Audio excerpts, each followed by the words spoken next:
నమస్తే అండి. పారిజాతం ఆకుల కషాయాన్ని చేసుకొని పరిగడుపున తాగితే చాలా బాగా వర్క్ అవుతుందండి.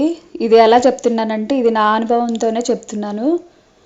ఒకరోజు నేను ఏదో వర్క్ మీద స్టూల్ మీద కూర్చొని చేసుకుంటున్నాను. అనుకోకుండా ఆ స్టూల్ విరిగి ముందుకు పడ్డా. అప్పుడు మోకాలు ఏమైందంటే నేలకి కొట్టుకొని బాగా దెబ్బ తగిలింది. ఆ తర్వాత మేము చాలా హాస్పిటల్స్కి వెళ్ళామండి. 1 మంత్కి 15 డేస్కి అలా మెడిసిన్స్ ఇవ్వటం, రమ్మంటాం. ఆ తర్వాత అమ్మ నీకు ఎక్స్రేలో ఏం కనిపించట్లా, ఎంఆర్ఐ స్కాన్లో కూడా ఏం కనిపించట్లేదు, మరి నీకు పెయిన్ తగ్గట్లేదు అంటున్నావు కాబట్టి ఓపెన్ చేసి చూద్దాము, చూస్తే ఆ లోపల ఏ ప్రాబ్లం ఉంది అనేది మనకు అర్థమైద్ది. మరి పెయిన్ తగ్గట్లేదు కాబట్టి మేము సర్జరీ చేస్తాము అని హాస్పిటల్స్లో డాక్టర్స్ చెప్పేవాళ్ళు. ఒకటి కాదండి, ఎక్కడ బాగుందంటే అక్కడ ఆర్థోపెడిక్ హాస్పిటల్స్కి 10 హాస్పిటల్స్కి విజయవాడ, తెనాలి అలా తిరిగాను. అయినా కూడా నాకు రిజల్ట్ అయితే లేదు.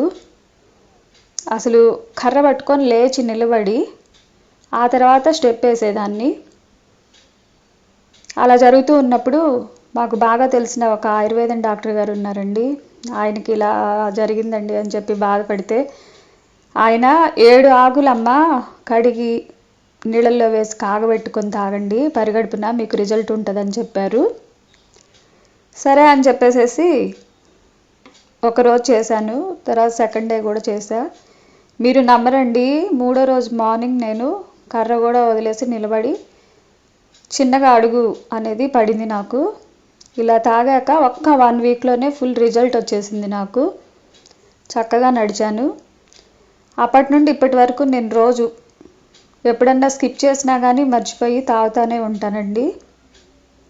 కనీసం మనం 7 ఆకులు ప్రాబ్లం ఉన్నప్పుడు తాగిన తర్వాత 3 అయినా తాగొచ్చు.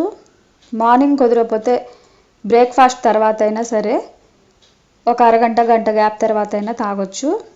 కానీ ఇది చాలా బాగా వర్క్ అవుతుందండి.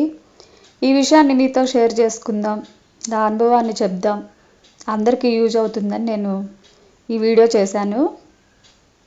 పరిగడుపున తాగాక మనం ఒక 1/2 అవర్ గ్యాప్ తీసుకోవాలండి. బ్రేక్ఫాస్ట్కి కాదు దేనికైనా. ముందు వాటర్ తాగేసి ఆ తర్వాత ఈ కషాయం కాగబెట్టుకొని తాగాలి. అంతేకాదండి, ఈ కాలంలో వచ్చే విష జ్వరాలకు పిల్లలకు కూడా యూజ్ చేసుకోవచ్చు. ఇవి క్యాన్సర్స్, రకరకాల క్యాన్సర్స్ రాకుండా మోకాళ్ళ నొప్పులకి, నులి పురుగులకి చాలా వాటికి బెనిఫిట్స్ ఉన్నాయని చాలామంది డాక్టర్స్ చెప్తున్నారండి. ఇవేంటంటే మరగబెట్టుకున్నాక చల్లారాక తాగాలండి. మనకి మరీ చేదనిపిస్తే కొంచెం వాటర్ తాగొచ్చు. పాలిచ్చే తల్లులు, ప్రెగ్నెన్సీతో ఉన్న లేడీస్ తాగకూడదు ఇది. కొంతమందికైనా ఇది ఉపయోగపడాలని ఈ పారిజాతం ఆకుల కషాయాన్ని నేను వాడి చెప్తున్నానండి. మీకు నచ్చితే లైక్ చేయండి, షేర్ చేయండి, సబ్స్క్రైబ్ కూడా చేయండి. Thanks for watching.